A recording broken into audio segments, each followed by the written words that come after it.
Welcome student. Kinetic computer education में एक बार फिर से आप लोगों का बहुत बहुत स्वागत है। और आज हम लोग लिब्रे ऑफिस राइटर का जो हमारा अगला मेनू है, क्या है वो फॉर्मेट मेनू पे हम लोग या फॉर्मेट मेनू के बारे में हम लोग पढ़ेंगे।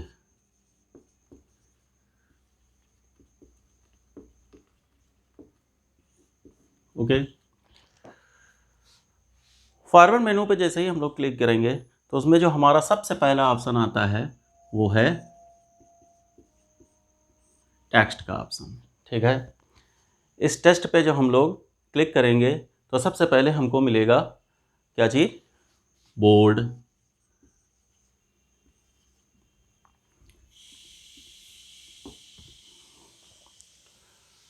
बोर्ड जैसा कि आप लोग जानते ही होंगे, बोर्ड से क्या होगा कि जो हमारा टेक्स्ट होगा वो थोड़ा सा डार्क कलर का हो जाएगा।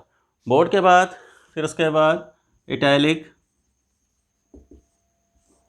इटैलिक से भी आप लोग जानते ही होंगे, इटैलिक से हमारा जो भी टेक्स्ट लिखा है वो थोड़ा सा तिरछा हो जाएगा। Underline,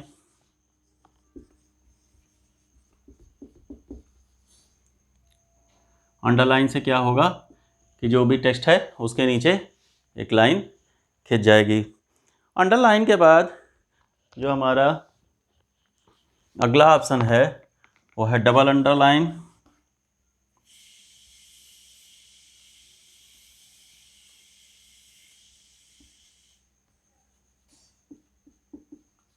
double underline, double line underline से क्या होगा कि जो भी टेक्स्ट है, आगे चलिए, कि अगर ये ऐसे काइनेटिक लिखा हुआ है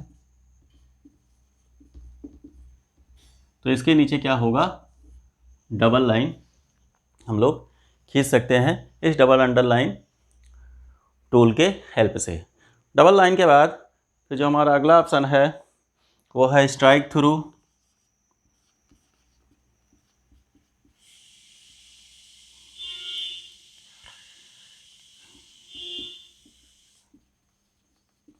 स्ट्राइक थ्रू, स्ट्राइक थ्रू भी आप लोग जहाँ तक जानते ही होंगे, ये भी हमारा MS वर्ड का एक ऑप्शन है। MS वर्ड में भी हमारा ये था टूल। स्ट्राइक थ्रू की सहायता से क्या होता है कि स्ट्राइक थ्रू पे जैसे ही हम क्लिक करते हैं तो भी जो भी हमारा टेक्स्ट है उसके बीच में वो एक लाइन खिंच जाती है, जैसे लगता है कि वो हमारा टेक्स्ट किसी ने काट दिया है। तो इसकी सहायता से हम लोग किसी भी टेक्स्ट को काटने का काम करते हैं, ज़रूरत इसकी भी पड़ती है कभी कदार हमको। ठीक है, स्ट्राइक थ्रू के बाद जो अगला ऑप्शन है वो है ओवरलाइन।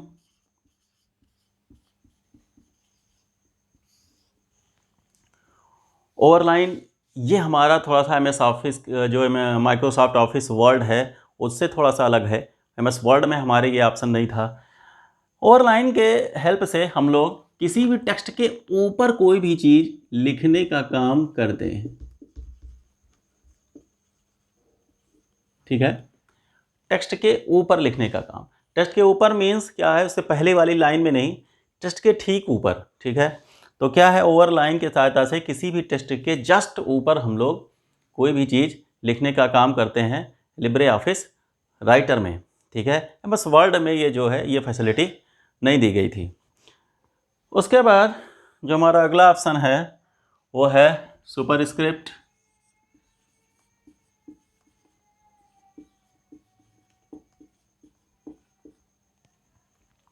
सुपरस्क्रिप्ट इसका भी आप लोग जानते ही होंगे।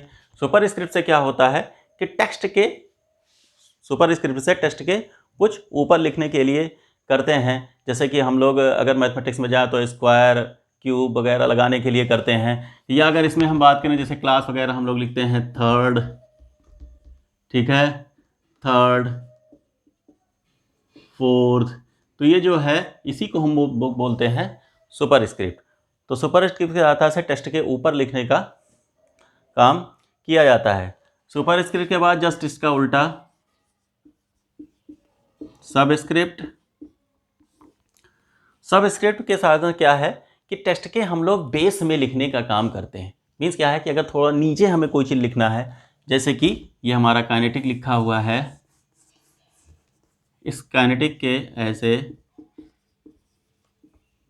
ऐसे हमें यहाँ पे मान लीजिए 1 2 3 लिखना है, तो जो बेस में हम लोग लिखते हैं उसको हम लोग सबस्क्रिप्ट की सहायता से लिखते हैं।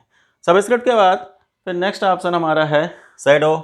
ये भी ऑप्शन हमारा शैडो। शैडो क्या है? ये हमारा वर्ड से डिफरेंट ऑप्शन है जो कि हमारे वर्ड में नहीं था और लिब्रे ऑफिस राइटर में ये हमारा होता है। शैडो से क्या है कि हम लोग टेक्स्ट पे थोड़ा सा कुछ एक शैडो टाइप का, एक परछाई टाइप का हम लोग बनाने का काम करते हैं। ठीक है। शैडो के बाद फिर नेक्स्ट ऑप्शन है इंक्रीज साइज।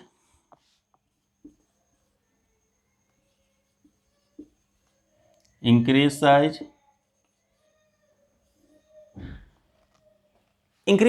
इंक्रीज साइज ये हमारा वर्ड में भी था, increase font size, decrease font size, इसमें भी है इंक्रीज साइज के नाम से। इंक्रीज साइज से क्या है कि हम टेक्स्ट को सेलेक्ट करके और फिर क्लिक के द्वारा उसको बड़ा करने का काम करते हैं। ठीक है। सबसे पहले हम लोग टेक्स्ट को सेलेक्ट करेंगे और सेलेक्ट करने के बाद जैसे ही जैसे हम उस पर क्लिक करते जाएंगे हमारा टेक्स्ट जो है वो बड़ा होता जाएगा।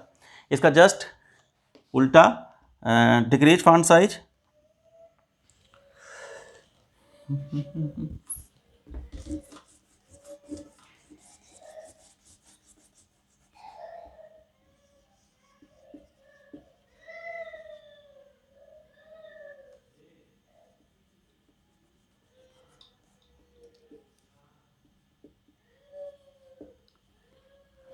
Decrease size. डिक्रीज साइज से क्या होगा कि जो भी हमारा टेक्स्ट है जस्ट इसका उल्टा है वो, कि जैसे हम लोग टेक्स्ट को सेलेक्ट करने के बाद जैसे उस पर क्लिक करेंगे तो जैसे ही क्लिक करते जाएंगे हमारी उसकी साइज़ जो है वो छोटी होती जाएगी। तो डिक्रीज साइज से हम किसी भी टेक्स्ट को छोटा करने का काम करते हैं। डिक्रीज साइज के बाद फिर हमारा जो नेक्स्ट ऑप्शन है वो है अपर केस।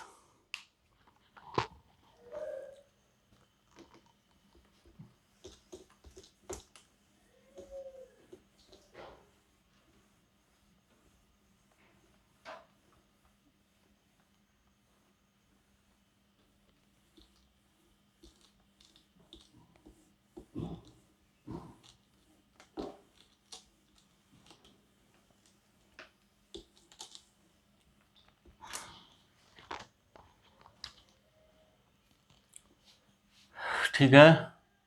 अपर केस,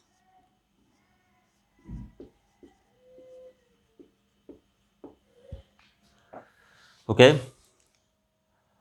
बहुत ध्यान से पढ़ना है और ख़ासकर लिब्रे ऑफिस, चाहे वो हमारा राइटर हो, चाहे वो इम्प्रेस हो, चाहे वो काक हो, तीनों चीज़ को हमको बहुत ध्यान से पढ़ना है क्योंकि हम बार बार बता चुके हैं कि ये बहुत इंपॉर्टेंट है ट्रिपल सी के लिए।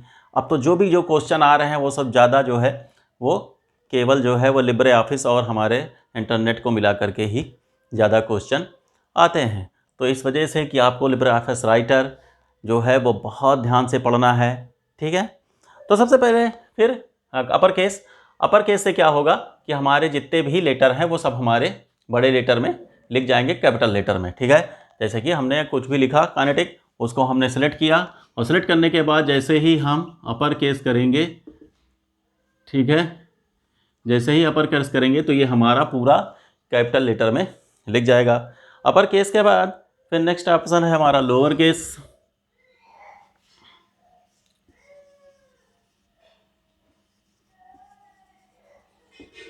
लोअर केस से क्या होगा कि जो भी कुछ हमने लिखा है तो उसमें अगर कोई भी कैपिटल लेटर है तो हमारे सारे जो सेलेक्ट करने के बाद हमारे सारे जो वर्ड हैं या लेटर हैं वो सब हमारे स्मॉल लेटर में हो जाते हैं। स्मॉल लेटर को लोअर केस के बाद जो हमारा अगला ऑप्शन है sentence case.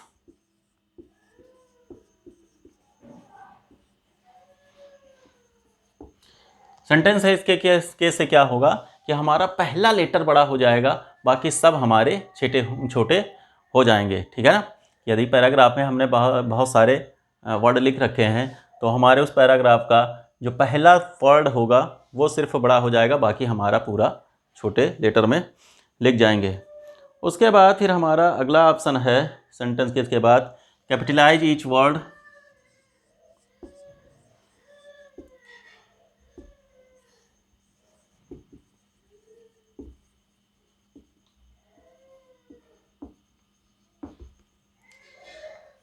Capitalise each word means क्या होगा कि जो हमारे जितने भी सेंटेंस में हमने जितने भी वर्ड लिखे हैं, हर सेंटेंस के प्रत्येक जो हमारा वर्ड है उसका पहला लेटर कैपिटल लेटर में हो जाएगा। जैसे कि मान के चलिए कि अगर हमने लिखा दिस इज ए टेबल, तो दिस का क्या हो जाएगा, टी बड़ा हो जाएगा, इज का आई बड़ा हो जाएगा, ए बड़ा हो जाएगा और टेबल का टी बड़ा हो जाएगा। तो कैपिटलाइज ईच वर्ड से क्या होगा कि जो भी हमने सेंटेंस लिखा है उसमें क्या होगा कि हर जो वर्ड होगा उसका पहला लेटर कैपिटल लेटर में लिख जाएगा। कैपिटलाइज ईच वर्ड के बाद फिर हमारा अगला ऑप्शन है total case. Total case just इसका उल्टा, मीन्स क्या होगा कि हमारा पहला लेटर छोटा लिख जाएगा, बाकी सब हमारे बड़े हो जाएंगे कुछ इस तरीके से।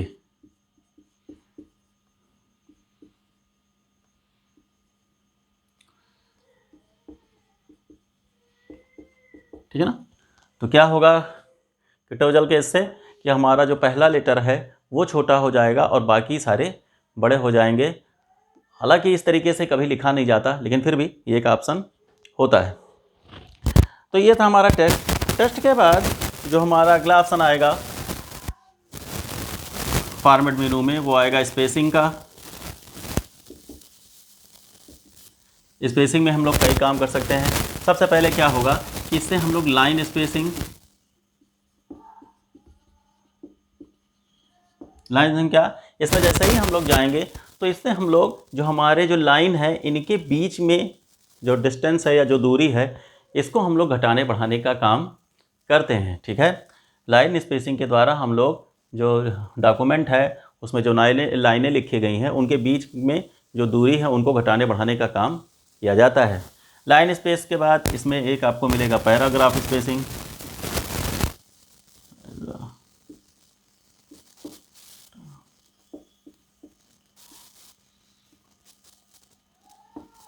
पैराग्राफ स्पेसिंग में क्या हो गया कि पैराग्राफ स्पेसिंग से दो पैराग्राफ के बीच में जो डिस्टेंस है उसको बढ़ाने या घटाने का काम किया जाता है। पैराग्राफ स्पेसिंग के बाद फिर क्या है, इंक्रीज इंडेंट। अगला ऑप्शन जो हमको मिलेगा उसमें वो मिलेगा इंक्रीज इंडेंट।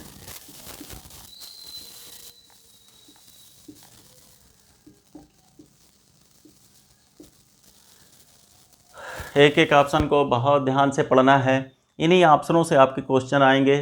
ठीक है, आप क्वेश्चन, ऐसा नहीं है कि आप केवल क्वेश्चन पढ़ के जाएंगे। ठीक है, जैसा कि हमने बहुत सारे वीडियो में देखा कि आप एमसीक्यू खाली पढ़ के जाएंगे और ये सोचेंगे कि हमारा पेपर निकल जाएगा, हम बहुत अच्छे ग्रेड से पास होंगे। ठीक है, तो उससे काम नहीं चलेगा। आपका जो है जो बेस है, यानी कि आपको बहुत ठीक से सारी चीज़ें बहुत जानने के लिए बहुत ठीक से पढ़ना पड़ेगा। ठीक है, तो इस वजह से हम बता रहे हैं कि एक एक चीज़ को बहुत ध्यान से पढ़ना है। तो क्या है कि इंक्रीज इंडेंट, इंक्रीज इंडेंट से क्या होगा कि हम लोग थोड़ा सा जो इंडेंट है यानी कि जो लिखने का, जैसे मान के चलिए ये हमारा है तो इसमें अगर हम लोग देखते हैं तो इंडेंट हमारा ये है, तो यहाँ से हम लोग इंडेंट को बढ़ाने का काम करते हैं। मीन्स क्या हो गया कि ये हमारा यहाँ आ जाएगा तो हमारा पैराग्राफ अब यहाँ से स्टार्ट होगा। तो इंक्रीज इंडेंट के सहायता से हम कर्सर को आगे शिफ्ट कर सकते हैं तो जिससे वहाँ से लिखना शुरू करेगा। ठीक है, जस्ट इसका उल्टा हमारा डिक्रीज इंडेंट।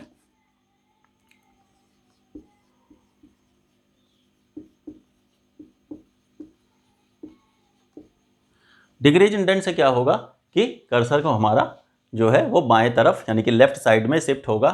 ठीक है, तो इंक्रीज इंडेंट की सहायता से हम लोग कर्सर को लेफ्ट या बाएं वो जो है वो ले जाते हैं। इंडेंट के बाद फिर हमारे अगला ऑप्शन इसमें आएगा alignment.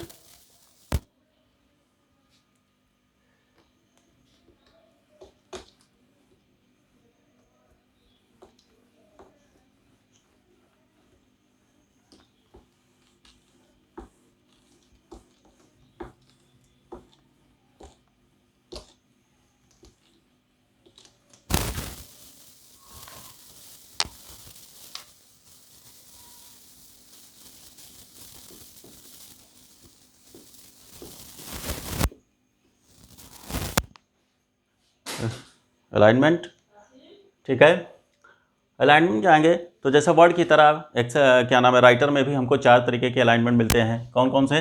Left alignment, right, centre, justify.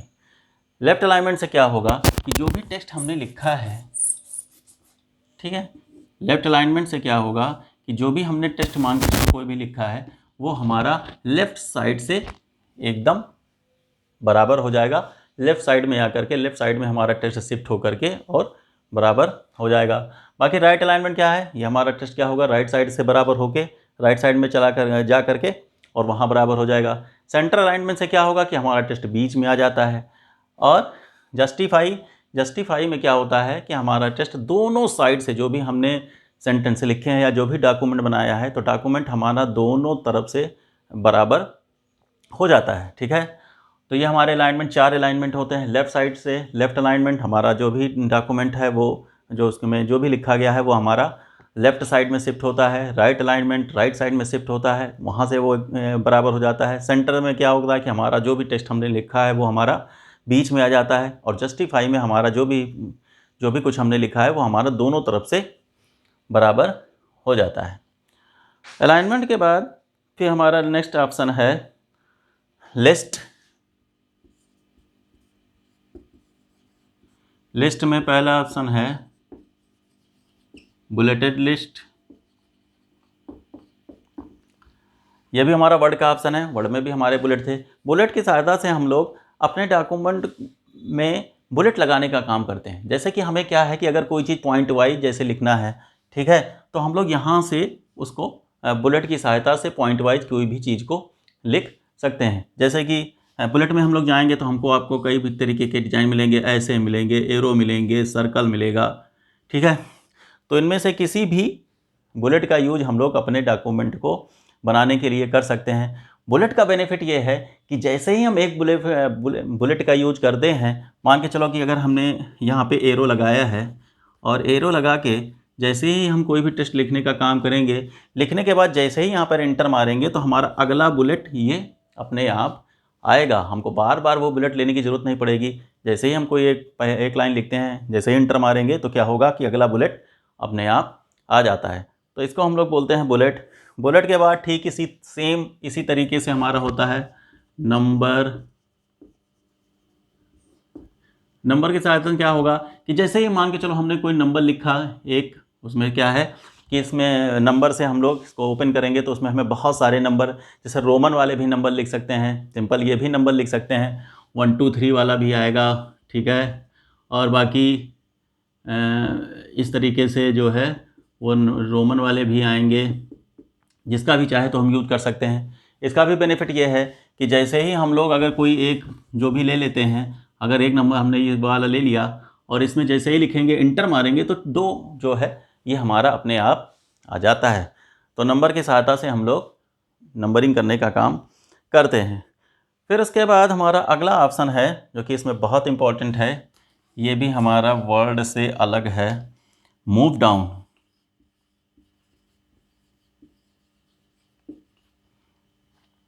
Move down का यूज ये है कि जैसे हमने यहाँ पर काइनेटिक लिखा, फिर यहाँ पे लिखा कंप्यूटर, ठीक है, यहाँ पे हमने लिख दिया एजुकेशन। क्या होगा कि मूव डाउन की सहायता से अगर हम लोग यहाँ से यहाँ पर हमारा कर्सर है और अगर हम लोग मूव पे क्लिक करते हैं मूव डाउन पे तो हमारा काइनेटिक नीचे होते जाएगा, ये हमारा जो कंप्यूटर है एजुकेशन है ये हमारा ऊपर हो जाएगा। जैसे कि अगर हमने एक बार मूव डाउन मारा तो ये क्या होगा कि हमारा काइनेटिक यहाँ से करके नीचे आ जाएगा। मतलब क्या हो जाएगा कि यहाँ पर काइनेटिक ये हमारा यहाँ लिख जाएगा और कंप्यूटर हमारा यहाँ हो जाएगा। ओके, तो मूव डाउन के सहायता से हम लोग किसी लाइन को नीचे शिफ्ट कर सकते हैं या पूरे पूरे पैराग्राफ को भी नीचे शिफ्ट कर सकते हैं। इसमें ये हमारे ऑप्शन आते हैं। जस्ट इसका उल्टा भी हमारा होगा मूव अप। मूव अप की सहायता से क्या है कि हम लाइन को ऊपर शिफ्ट कर सकते हैं। मीन्स क्या आ गया, अगर हमने एजुकेशन पर हमारा कर्सर है, अगर हमने मूव अप किया तो एजुकेशन हमारा यहाँ आएगा, दोबारा क्लिक किया तो हमारा टॉप पे पहुँच जाता है। तो ये हो गया हमारा move up move down. Move up move down के बाद जो हमारा अगला ऑप्शन है वो है क्लोन फॉर्मेटिंग।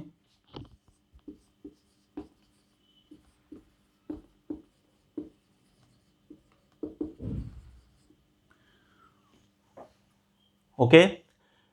क्लोन फॉर्मेटिंग क्या है, ये भी हमारा वर्ड से अलग है। ये ऑप्शन हमारे या ये कमांड जो है वो हमारा वर्ड में नहीं था, लेकिन यहाँ पे लिब्रा राइटर में ये हमें जो है वो फैसिलिटी दी गई है। क्लोन फॉर्मेटिंग की सहायता से क्या है कि हम किसी भी टेक्स्ट पे जो हमने फॉर्मेटिंग लगाई है, सिर्फ हम उस फॉर्मेटिंग को कॉपी कर सकते हैं। जैसे कि मान के चलो, अगर इस कंप्यूटर को हमने बोल्ड भी किया है, कलर भी किया है, अंडरलाइन भी किया है, ठीक है, तो क्या होगा कि क्लोन फॉर्मेटिंग पे हम लोग, जैसे पहले हम लोग क्या करेंगे, इस टेक्स्ट को पहले हम लोग सेलेक्ट करेंगे, और सेलेक्ट करने के बाद जैसे ही क्लोन फॉर्मेटिंग पे क्लिक करने के बाद, ठीक है, यहाँ पर हम क्लिक करेंगे एजुकेशन पे, तो जो जो चीज़ हमने इस पे फॉर्मेटिंग लगाई है वो इस पे अप्लाई हो जाएगा। बात क्लियर? मीन्स क्या है कि जैसे अगर हम मान के चलो हमने इस पर रेड कलर किया है और इसको थोड़ा सा इटैलिक किया है और बोल्ड किया है, तो इसको हम जैसे सेलेक्ट करने के बाद इस पर क्लिक करेंगे तो क्या होगा, क्लोन फॉर्मेटिंग पे, तो ये हमारा क्या करेगा कि एक क्लोन उसका बना करके, और जैसे ही हम इस पर क्लिक करेंगे, ठीक है, तो वो सारे जो फॉर्मेटिंग हमने यहाँ की है वो इस पर एजुकेशन पे भी अप्लाई हो जाएगा। मीन्स ये भी रेड हो जाएगा और बोल्ड हो जाएगा, ठीक है। तो ये सब सारी चीज़ें हमारा क्लोन फॉर्मेटिंग ये हमारा होता है। क्लोन फॉर्मेटिंग के बाद जो हमारा अगला ऑप्शन है वो है करेक्टर।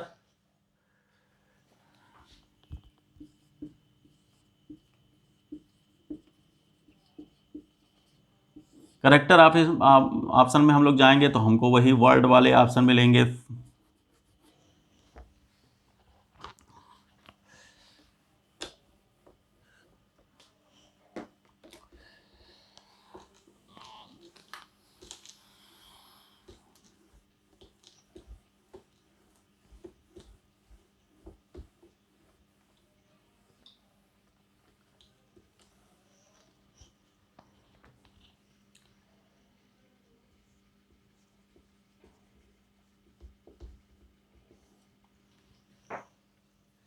करेक्टर करेक्टर ऑप्शन में जाएंगे तो हमें इसमें वही फॉन्ट से रिलेटेड मिलेंगे, फॉन्ट मिलेगा, फॉन्ट स्टाइल मिलेगा,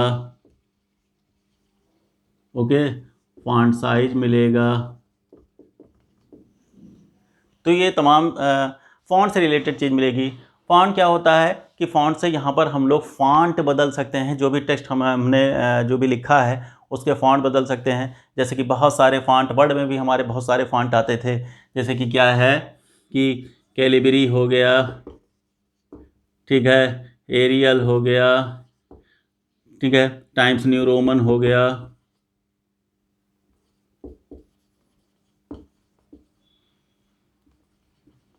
तो यहाँ से क्या है कि इस फॉन्ट की सहायता से हम लोग जो हमने अपने राइटर में जो भी टेक्स्ट लिखा है इसके फॉन्ट को बदल सकते हैं। फॉन्ट हमारा वो होता है कि जिससे क्या होता है कि लिखने का जो हमारी एक तरीके से देखा जाए तो जो राइटिंग है वो बदलता है, टेक्स्ट हमारा वही रहता है, ठीक है।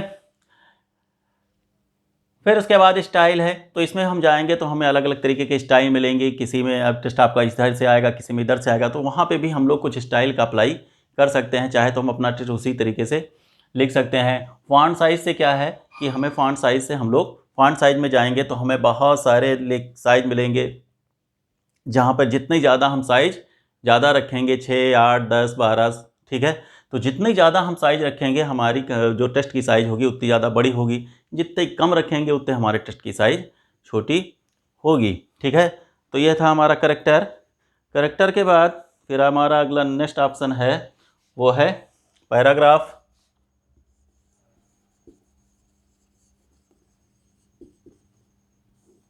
पैराग्राफ में हम लोग जाएंगे तो यहाँ पे भी हमको इंडेंट और स्पेसिंग के ऑप्शन मिलेंगे, जो कि हम अभी हमने आपको बताया है, ठीक है। पैराग्राफ यहाँ पे भी हमको इंडेंट और स्पेसिंग के ऑप्शन मिलेंगे, ठीक है। बाकी यहाँ पे जो एक नया चीज़ मिलेगा वो मिलेगा ड्रॉप कैप।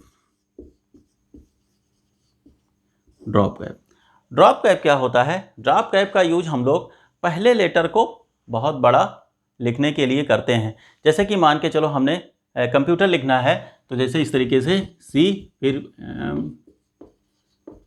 ठीक है, तो क्या है कि ड्रॉप कैप का यूज हम लोग पहले लेटर को बहुत ज़्यादा बड़ा या बड़ा लिखने के लिए हम लोग करते हैं। ड्रॉप कैप के बाद जो हमारा अगला ऑप्शन है वो है पेज। इस पेज में जाएंगे तो हमको कई सारे ऑप्शन मिलेंगे। सबसे पहला ऑप्शन पेज साइज का। पेज साइज में हम लोग जाएंगे तो हमको पेज के जो बहुत सारे साइज होते हैं, A3, A4, लेटर,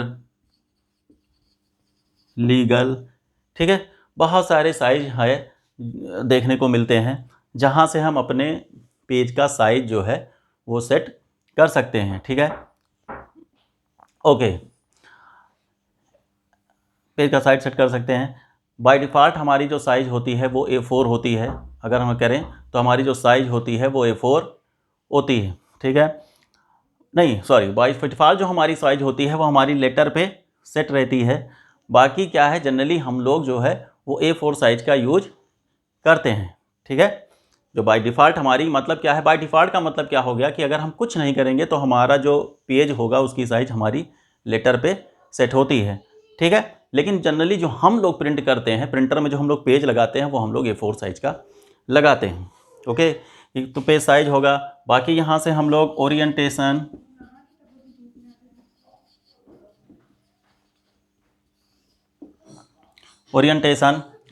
ओरिएंटेशन से क्या होगा कि यहाँ पे हम लोग जाएंगे ओरिएंटेशन, तो हम लोग पेज का ओरिएंटेशन चेंज कर सकते हैं। मीन्स दो ऑप्शन, ठीक है, यहाँ पे भी कौन कौन से, एक आपको मिलेगा पोर्ट्रेट और एक मिलेगा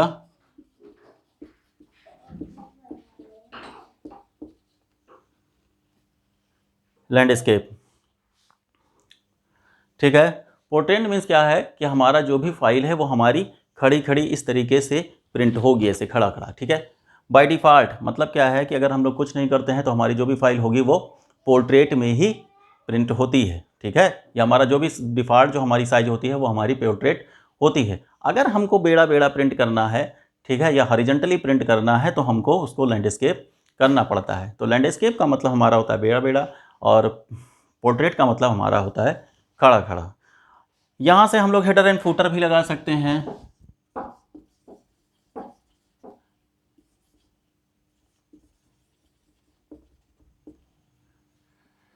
ठीक है, हेडर फुटर, ये कि हमने पिछले मीनू में बताया भी था कि आपको कि हेडर क्या है, ये हमने इंसर्ट मीनू का भी ऑप्शन है। हेडर से क्या है कि हम लोग टॉप पे हेडर लगाने का काम, यानी कि टॉप पे कुछ लिखने का काम करते हैं, और फुटर क्या होता है, ये हम बॉटम पे लगाते हैं, जो कि हमारा सारे पेजों पर अप्लाई होता है।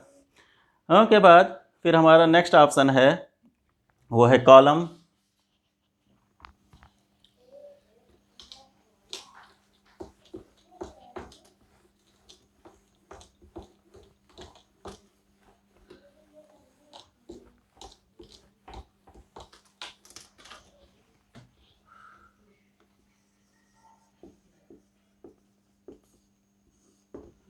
कॉलम, कॉलम ऑप्शन की सहायता से क्या है कि ये जो हमारी स्क्रीन है, ठीक है ना, इसको हम लोग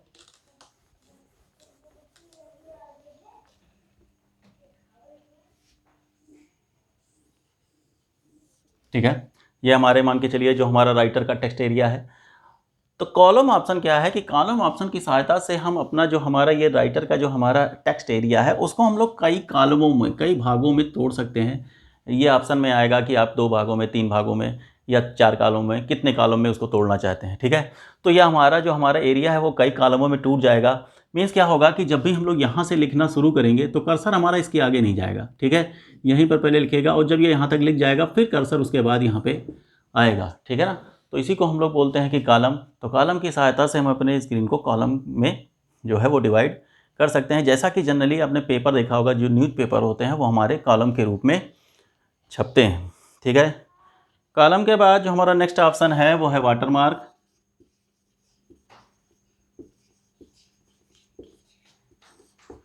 वाटरमार्क से क्या है कि हमारे बैकग्राउंड पे, जैसा कि आपने देखा होगा तमाम सर्टिफिकेट या मार्कशीट वगैरह होते हैं जिस पे बैकग्राउंड पे कुछ इमेज वगैरह बने होते हैं और आगे उनके सारी चीज़ें लिखी होती हैं।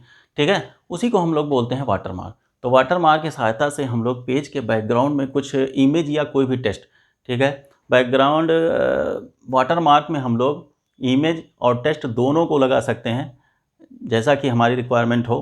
ठीक है, तो वाटरमार्क ये हमारा होता है। वाटरमार्क के बाद जो हमारा नेक्स्ट ऑप्शन है वह है हमारा इमेज। इमेज क्या है, इमेज की सहायता से इमेज यहाँ से हम लोग इमेज लाने का काम नहीं करते, वो तो हम लोग इंसर्ट से इमेज लेके आएंगे। लेकिन यहाँ है कि इमेज की यहाँ से हम लोग फॉर्मेटिंग कर सकते हैं। फॉर्मेटिंग क्या है कि इमेज की साइज वगैरह को हम लोग क्रॉप वगैरह कर सकते हैं, उसका कलर वगैरह बदल सकते हैं। तो ये सब काम हम लोग इमेज में जाके फॉर्मेट मेन्यू के इमेज में जा कर के करते हैं कि यदि हमें इमेज की कुछ सेटिंग करनी है तो हम लोग फॉर्मेट के जो है वो इमेज मेन्यू पे जाएंगे। इमेज के बाद जो हमारा नेक्स्ट ऑप्शन है वो है text box and shape.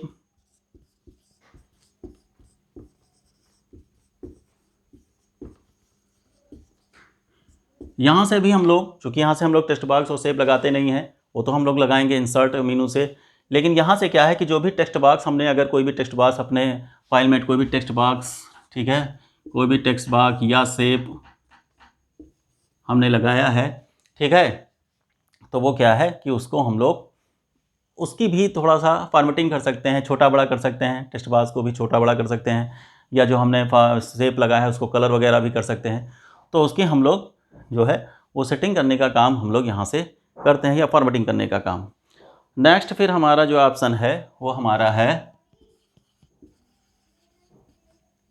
Rap, ठीक है।